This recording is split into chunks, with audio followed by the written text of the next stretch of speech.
आप देख रहे हैं अनहोनी। तो चलिए बढ़ते हैं आज की इस कहानी की ओर। रात के तकरीबन 11:30 बजे मामा जी के घर में उन्हीं के रूम में पलंग पर लेटे लेटे मैं करवटें बदल रहा था, क्योंकि उस रात पता नहीं क्यों मेरी आंखों में जरा भी नींद नहीं था। हालांकि ऐसा हर रात नहीं होता। रोज रात को मैं 10 साढ़े 10 बजे तक सो जाता हूँ, पर आज शायद नींद ने मुझसे अपना किनारा ही बदल लिया था। अभी मैं सोने की कोशिश कर ही रहा था कि तभी एक आवाज के साथ कमरे का दरवाजा धीरे धीरे खुलने लगा। अचानक दरवाजा खुलने की आवाज सुनकर मैं थोड़ा चौंक गया और चादर के अंदर से ही छिपकर देखने लगा। धीरे धीरे दरवाजा पूरा खुला तो मैंने देखा कि दरवाजे के बाहर कोई और नहीं बल्कि मामा जी खड़े हैं। मामा जी धीरे धीरे चलकर कमरे में आए।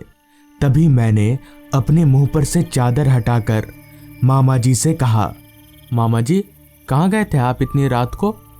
मुझसे ये सवाल सुनकर मामा जी ऐसे हो गए जैसे उनकी कोई चोरी पकड़ी गई हो, और उन्होंने बोला, कहीं नहीं, बस ऐसे ही बाहर घूम रहा था। मामा जी के ये बोलने का तरीका ही बता रहा था कि वो झूठ बोल रहे हैं। जिस पर मैंने उनसे दोबारा पूछा तो मेरे दूसरे बार पूछने पर मामा जी ने मेरे पास आते हुए बोला, देख, तू जैसे सो जाता है ना, उस तरह से मुझे नींद नहीं आती, इसलिए मैं कभी कदार अपने दोस्त धीरेन के साथ सिनेमा देखने चला जाता हूँ। सुन, ये बात घर में किसी को बताना मत। इस पर मैंने मामा जी से कहा, मामा जी मुझे भी एक बार ले चलिए सिनेमा दिखाने, मैं घर पर किसी को नहीं बताऊंगा। इस पर मामा जी बोले, इतना आसान नहीं है भांजे। देख, हमारे गांव में तो सिनेमा हॉल है नहीं। हम यहाँ से ट्रेन पकड़कर पहले दूसरे गांव जाते हैं।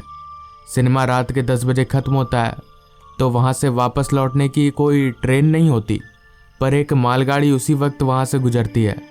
तो हम लोग कैसे भी करके उस मालगाड़ी को पकड़ लेते हैं और गार्ड के केबिन में बैठकर वापस आ जाते हैं। इस पर मैंने कहा, हाँ तो इसमें मुश्किल क्या है? आप लोग कर सकते हैं तो मैं भी कर सकता हूँ। आप मुझे बस ले चलिए एक बार। इस पर मामा जी बोले, ठीक है, कल तो नहीं, परसों हम लोग वापस जाएंगे फिल्म देखने, तो तू भी चलना। और हाँ, घर में किसी को बताना मत ये बात। उन दिनों मोबाइल फोन्स वगैरह नहीं हुआ करता था, इसलिए तब के लोग समय बिताने के लिए अक्सर सिनेमा हॉल में बैठा करते थे।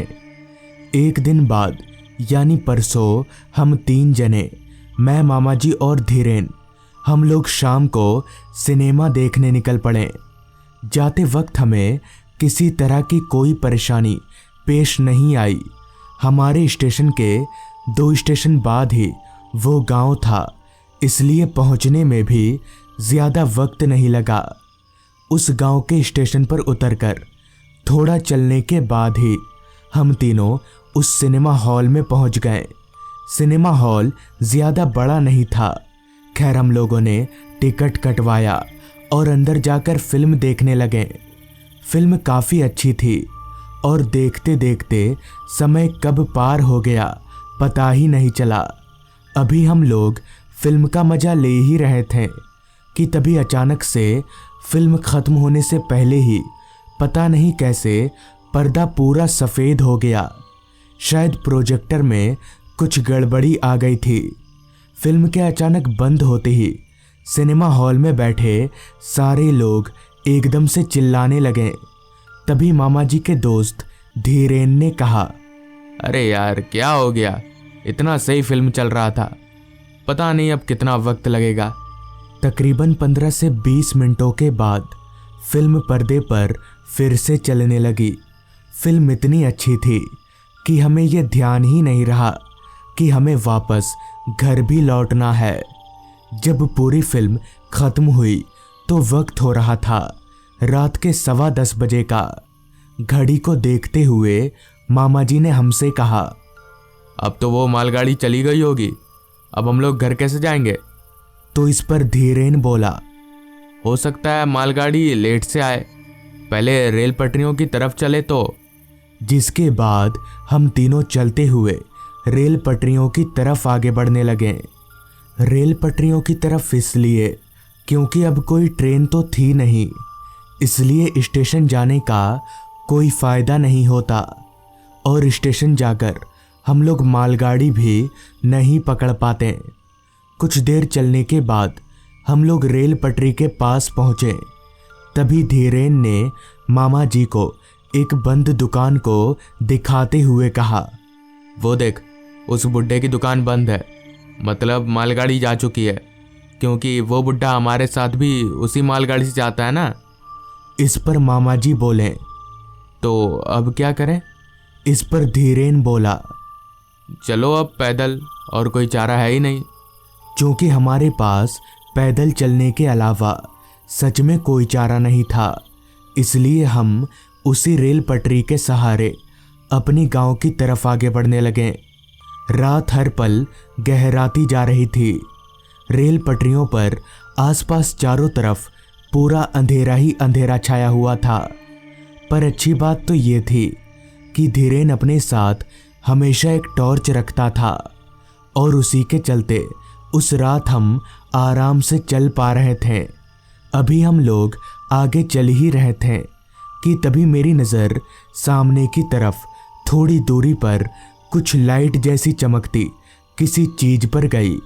पहले तो मुझे लगा शायद कोई ट्रेन आ रही है, मगर फिर सोचा कि अगर कोई ट्रेन होती तो हॉर्न ज़रूर मारती, पर अगर ट्रेन नहीं है तो फिर ये है क्या?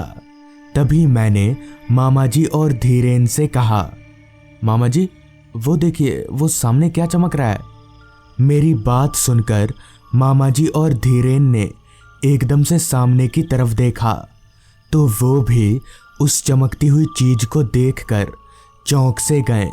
मगर जब धीरेन ने उस चमकती हुई चीज पर अपनी टॉर्च की रोशनी डाली तो वो चीज अचानक गायब हो गई। हम तीनों ठिठक कर अपनी जगह पर रुक गए और एक दूसरे का चेहरा ताकने लगे। अभी हम हैरानी निगाहों से एक दूसरे का चेहरा देख ही रहे थे कि तभी पटरी पर पीछे की तरफ से हमें किसी के चलने की आवाज़ आने लगी। डरी हुई निगाहों से हम लोग पीछे पलटे तो पीछे का नज़ारा देखकर हमारा पूरा बदन सूख गया, क्योंकि हमारे पीछे वही चमकती हुई चीज थी और वो चमकती हुई चीज कुछ और नहीं बल्कि इंसानी आँख थे। इसका मतलब कि वो कोई इंसान था जो चलते हुए हमारी तरफ आ रहा था। धीरेन ने फिर से अपनी टॉर्च को उस आदमी की ओर घुमाया तो इस बार टॉर्च की लाइट में हमें वो आदमी साफ तौर पर दिखा। उस आदमी का आधा शरीर ही नहीं था, उसके पैर गायब थे, मगर फिर भी वो हवा में उड़ते हुए हमारी ओर आ रहा था। उसकी आंखें पीली चमक रही थी। हमें कुछ समझ नहीं आ रहा था कि अब क्या करें। हम वहाँ से भागना तो चाहते थे मगर भाग नहीं पा रहे थे, जैसे हमारे पैरों को किसी ने पकड़कर रखा हो। मैं तो बिल्कुल सुन्न सा हो गया था, क्योंकि मैं अपनी ज़िंदगी में ये नज़ारा पहली और आखिरी बार देख रहा था। इतने में ही मामा जी ने मेरा हाथ पकड़ा और मुझे खींचते हुए दौड़ने लगे। हम तीनों को दौड़ता देख वो आदमी, या यूं कहें तो वो शैतान भी हमारे पीछे पीछे आने लगा। मैं बार बार पीछे पलटकर देख रहा था, मगर मामा जी और धीरेन एक ही धुन में भागे जा रहे थे।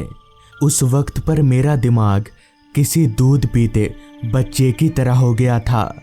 ये भागा दौड़ी का सिलसिला कुछ देर और चला, जिसके बाद हम लोग भागते भागते एक स्टेशन पर पहुंच गए।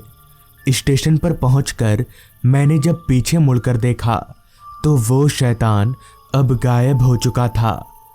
ये सब हो जाने के बाद अब हमारे भीतर इतनी हिम्मत नहीं बची थी कि हम अपने घर लौट पाएं, इसलिए हमने पूरी रात स्टेशन में ही कटा दी और दिन के उजाले में ही अपने घर पहुंचे। मगर उस रात वो था क्या, आज तक ये ठीक से पता नहीं चल पाया। बहुत से लोगों का कहना है कि उस आदमी की वहीं पर उस रेल पटरी में कटकर मौत हो गई थी। तब से उसी की आत्मा वहीं पर भटकती रहती है। बहुत से लोगों ने उसकी आत्मा को देखा है। जिनका नसीब अच्छा था वो तो बच गए, मगर जिनका भाग्य उनके साथ नहीं था वो उस आधे कटे हुए शैतान के हाथों लग गए और उनकी मौत हो गई। उस दिन के बाद से मामा जी ने सिनेमा देखने जाना बंद कर दिया। तो दोस्तों, ये थी आज की कहानी। अगर आपको ये कहानी पसंद आई हो तो चैनल को ज़रूर सब्सक्राइब कर लें। तो मैं आपका दोस्त आर्यन जल्द ही मिलूँगा आपसे ऐसी ही एक कहानी के साथ।